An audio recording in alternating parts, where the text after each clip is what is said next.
1908 October 30 Ugrapandi தேவருக்கும் Indrani அம்மையாருக்கும் மகனாக பிறந்தார் முத்துராமலிங்கம். 6 மாதங்களில் தாயையும் பின்னர் விரைவிலேயே காசிலட்சுமி என்ற தனது சிற்றன்னையையும் இழந்தார். தந்தையின் வெறுப்பு காரணமாக தாய் வழி பாட்டியான பார்வதி அம்மையாரால் கல்லுப்பட்டியில் வளர்க்கப்பட்டார். சிறு வயதில் உடல் நலம் பாதிக்கப்பட்ட போது இஸ்லாமிய பெண்ணான ஷான் பீவி தாய்ப்பால் கொடுத்து வளர்த்தார். இளமை பருவத்தில் குழந்தை சாமி பிள்ளை என்ற குடும்ப நண்பர் தேவர் கல்வி கற்க பெரிதும் உதவினார். ராமநாதபுரம், கமுதி, திருப்பரங்குன்றம், மதுரை ஆகிய இடங்களில் பள்ளி படிப்பை தொடர்ந்தார். ஆனால் 1924 உடல்நலக் குறைவால் முழுமையாக பள்ளி படிப்பை முடிக்க இயலவில்லை. தந்தையின் தவறுகளை தடுத்து தனது பாட்டனாரின் வழியில் பசும்பொன் கிராமத்தில் பரம்பரை வீட்டின் பெருமையை காப்பாற்றும் பொறுப்பை ஏற்றார். வாழ்க்கையில் திருமணம் செய்து கொள்ளாமல் பிரம்மச்சாரியாகவே வாழ்ந்து பொது வாழ்க்கையில் தன்னை ஈடுபடுத்திக் கொண்டார். அவர் மிஷனரி பள்ளிகளில் படித்தபோது பெற்ற ஆங்கில அறிவை சிறப்பாக பயன்படுத்தினார். சீனிவாசா ஐயங்கார் அவரை காங்கிரஸ் இயக்கத்தில் இணைத்து வைத்தார்.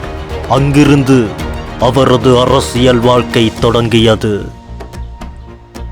1927 குற்ற பரம்பரை சட்டத்தை நீக்குவதற்காக போராடினார். இந்த சட்டத்தை எதிர்த்து கூட்டங்களையும் பேரணிகளையும் நடத்தினார்.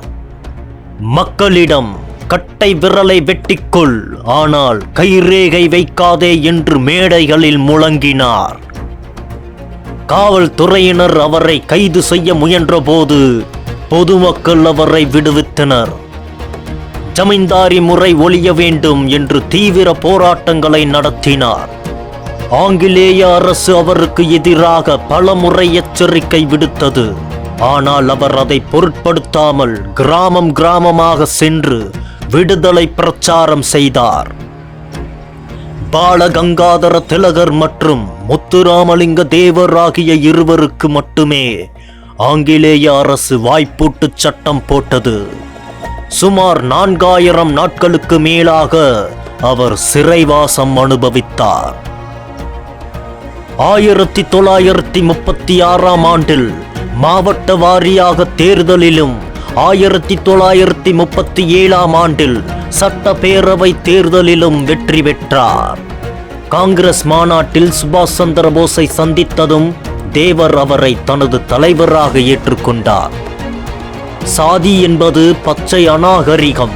சாதியையும் நிறத்தையும் பார்ப்பவன் அரசியலுக்கு லாயக்கில்லை. சாதி பார்ப்பவன் தெய்வத்தை வணங்குவதில் அர்த்தமும் இல்லை என்று முழங்கினார். காங்கிரசிலிருந்து வெளியேறிய நேதாஜியுடன் இணைந்து பார்வர்ட் பிளாக் கட்சியின் தமிழக தலைமையை ஏற்றார். நேதாஜி அவரை தென்னாட்டு போஸ் என்று புகழ்ந்தார். இந்திய தேசிய இராணுவத்திற்கு தகுதியான இளைஞர்களை தமிழகத்திலிருந்து அனுப்பினார் முத்துராமலிங்க தேவர். நேதாஜியின் மரண செய்தியை பொய் என்று மறுத்து அவர் உயிருடன் இருப்பதாக நம்பினார். சீனாவின் கட்டுப்பாட்டில் இருந்த திபெத் சென்று 2 ஆண்டுகள் தமிழகத்திற்கு திரும்பவில்லை. சிறுவயதில் தாய்ப்பால் கொடுத்த சாந்தி பீவி இஸ்லாமிய பெண் என்பதால் இந்து, இஸ்லாம், கிறிஸ்தவம் ஆகிய மதங்களுக்கு இடையே நல்லிணக்கத்தை வளர்த்தார். சிறையிலிருந்து திரும்பிய பிறகு ஆன்மீகத்தில் அதிக நாட்டம் கொண்டு ஆன்மீக சொற்பொழிவுகளை ஆற்றினார் முத்துராமலிங்க தேவர். யோகம், கர்மயோகம், ஞானம் ஆகியவற்றை திருமூலர், திருமந்திரம், திருப்புகழ், தேவாரம், திருவாசகம் ஆகியவற்றின் துணையோடு விளக்கினார். தாயுமானவர் ராமலிங்க சுவாமிகள் போன்றோரின் கருத்துக்களை தனது பேச்சில் அழகாக எடுத்துரைத்தார். 1947 ஆகஸ்ட் 15 பார்வர்ட் பிளாக் கட்சியில் கொண்டாட்டங்களில் பங்கேற்கவில்லை. ஏனெனில் அது உண்மையான சுதந்திரம் இல்லை என்று அவர் கருதினார். ஹரிஜன ஆலய பிரவேச உரிமை சட்டத்தை தமிழக அரசு சட்டமாக்கிய போது தேவர் பல்வேறு சமூக மக்களுடன் கோவிலுக்கு சென்று வரலாறு படைத்தார். பல்வேறு சமூக மக்களும் ஆலயத்திற்குள் நுழையச் சென்றபோது கலவரம் எதுவும் நடக்காமல் இருக்க தேவர் அரசின மக்களுடன் ஆலயத்திற்குள் நுழைந்து அவர்களை பாதுகாத்தார். 1957 ஆண்டில் நாடாளுமன்ற தேர்தலில் வெற்றி பெற்று நாடாளுமன்றத்திற்கு தேர்ந்தெடுக்கப்பட்டார். அவர் மீது பல்வேறு வழக்குகள் இருந்ததால் 2 ஆண்டுகளுக்கு பிறகுதான் நாடாளுமன்றத்தில் பேசும் வாய்ப்பு கிடைத்தது. 1959 ஆண்டு பிப்ரவரி 17 15 நிமிடங்கள் மட்டுமே பேச அவருக்கு நேரம் கொடுக்கப்பட்டது.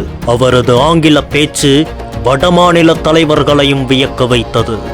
அவர் தனது உரையில் பேச்சிலும் கொள்கையிலும் அகிம்சை அகிம்சை என்று சொல்லி கொண்டு போராடும் மக்கள் மீது அரசியல் எதிர்ப்பாளர்களையும் தொழிலாளர்களையும் விவசாயிகளையும் சாய்க்க இராணுவத்தையும் துப்பாக்கிகளையும் அனுமதிப்பது எந்த வகையான அகிம்சா தர்மம் என்று கேள்வி எழுப்பினார். ராமநாதபுரம் மாவட்டத்தில் நடந்த துப்பாக்கிச்சூடு சம்பவத்திற்கு நீதி விசாரணை கோரினார்.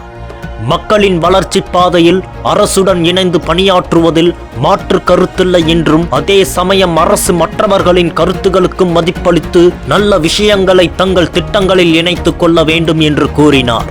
சர்வாதிகாரம் இல்லாமல் வெளிப்படையான ஆட்சி நடத்தும் ஜனநாயக முறையை அரசு பின்பற்ற வேண்டும் என்றும், மாநில சுயாட்சியில் மௌனம் காப்பது பிளவுகளுக்கு வழிவகுக்கும் என்றும் வலியுறுத்தினார். அவரது இந்த உரை Mr. Muthuramalingam Devar has lost Speaker of the Day, held the attention of the House with his fiery oratory என்று இந்தியன் எக்ஸ்பிரஸ் நாளிதழில் பாராட்டப்பட்டது. இந்து கோவிலில் காட்டுகின்ற தீப வெளிச்சத்தையும், கிறிஸ்துவ வளாகத்தில் வைக்கின்ற மெழுகுவர்த்தி ஒளியையும், முகமதியர் ஊதுபத்தியில் காண்கின்ற சுடரையும் தன் சரீரத்தின் இருட்டை போக்க எழுப்ப வேண்டிய ஞான விளக்கின் சௌரூபமாக காண்பான் என்று மத நல்லிணக்கத்தை பற்றி பேசினார். தனது கடைசி நாட்களில் சிறுநீரக கோளாறால் கடுமையாக பாதிக்கப்பட்டார். 1963 ஆண்டு அக்டோபர் 30 அன்று தேசியமும் தெய்வீகமும் எனது இரு கண்கள் என்று கூறிய தேவர் தனது 55வது வயதில் காலமானார். குரு பூஜை என்பது இந்து மத ஆன்மீக துறவிகளுக்கு மட்டுமே நடத்தப்படும். இவர் வள்ளலாரின் முறைப்படி அடக்கம் செய்யப்பட்டார். பசும்பொன் கிராமத்தில் ஆண்டுதோறும் 3 நாட்கள் கோலாகலமாக குரு பூஜை விழா நடத்தப்படுகிறது. வீரமும் இருக்க வேண்டும், விவேகமும் இருக்க வேண்டும். வீரமற்ற விவேகம் கோழைத்தனம், விவேகமற்ற வீரம் மூடத்தனம். 32 கிராமங்களில் இருந்த சொத்துக்களை அனைத்து சமுதாய மக்களுக்கும் தானமாக வழங்கிய கொடைவள்ளல். நான் எந்த ஜாதியோ அல்லது மதமோ கிடையாது. நான் வெறும் ஆன்மா மட்டுமே. பணம் கொடுத்து ஓட்டு கேட்பவன் பாவி, பணம் பெற்றுக்கொண்டு ஓட்டு போடுபவன் நாட்டு துரோகி. எவன் ஒருவன் தன் ஜாதி பெயரை முன்னிலைப்படுத்தி அரசியல் செய்கிறானோ அவனே சமுதாயத்தின் முதல் எதிரி.